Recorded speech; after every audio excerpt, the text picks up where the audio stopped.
hamon to sa live, gabing Biyernes alas 11 ng gabi.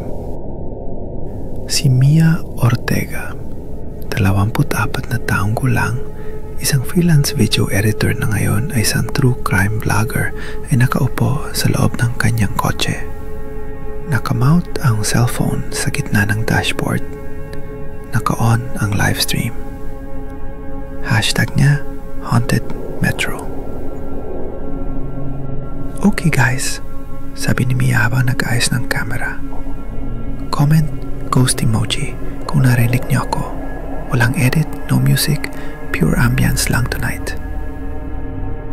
Nasa Balete Drive siya. Dahil matagal ng kinatatakutan, pero para kay Mia, content ito. Viewer count, 278. At mabilis pang tumataas. Patlikod niya sa gitna ng kalsada, tumambad ang isang matandang palete. Kalbo sa taas, pero ang mga ugat nito ay parang mga braso.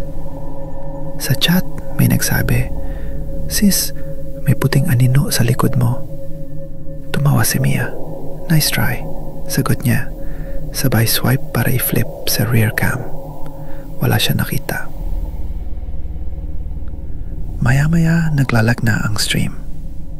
Buffering. May tumawag. Si Tasha, kaibigan niyang moderator. "Mia, anong boses sa kabilang linya?" "End the stream, hindi ka na mag-isa." Sumabay sa linya ang static at mga bulong na hindi galing kay Tasha. Naputol ang tawag.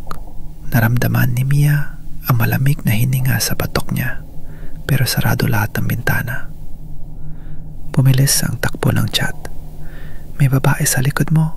Nakaputi siya. Sis, tumigil ka na." Pero si Mia kalmado pa rin. Binuksan ang ilaw sa loob ng kotse. Walang tao. Ngunit sa phone screen, may nakaupong babae sa likod niya. Nakaputi. Hindi malinaw ang muka. Bago tayo magpatuloy, i-comment mo muna kung taga saan ka at anong oras mo to pinapanood. Gusto ko malaman kung sino-sino at taga saan ang mga nakapanood ng istorya na to. Ready ka na ba sa karugtong ng ating takutan? Huwag kang bibitaw. Pinilit ni Mia manatiling kalmado, pero narinig niya ang seatbelt na bumalikwas. Para may umupo. Nag-flicker lang ilaw. Ang feed naging overexposed. Viewer count lagpas 7,000. Lahat walang profile pic, puro blankong account. May humihingal sa loob ng kotse. Hindi siya. Putog! Tunog ng seatbelt na nag-click. Sinubukan niyang bumaba, pero ayaw bumukas ang pinto. Sa phone screen, may kamay na putla, dahan-dahang humawak sa balikat niya. Pero hindi niya yun nararamdaman. Nag-freeze ang screen.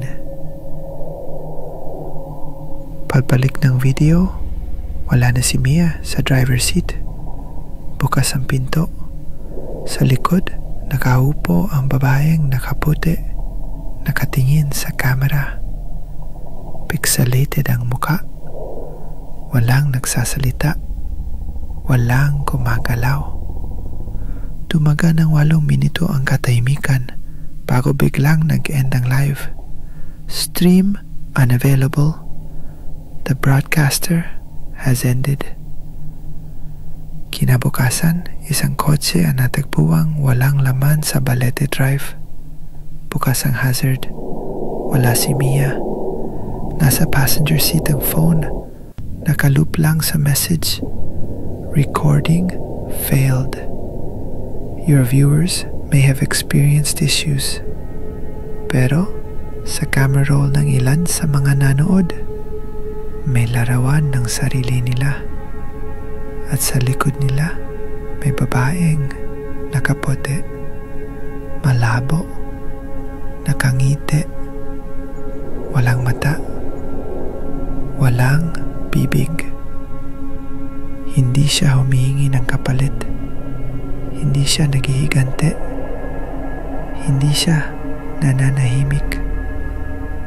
Kung nakita mo to, baka ikaw na ang susunod sa live stream. Kung gusto niyo ituloy ang kwento, comment nilang ng part 2 at huwag kalimutang i-follow ang Tinta't Lagim.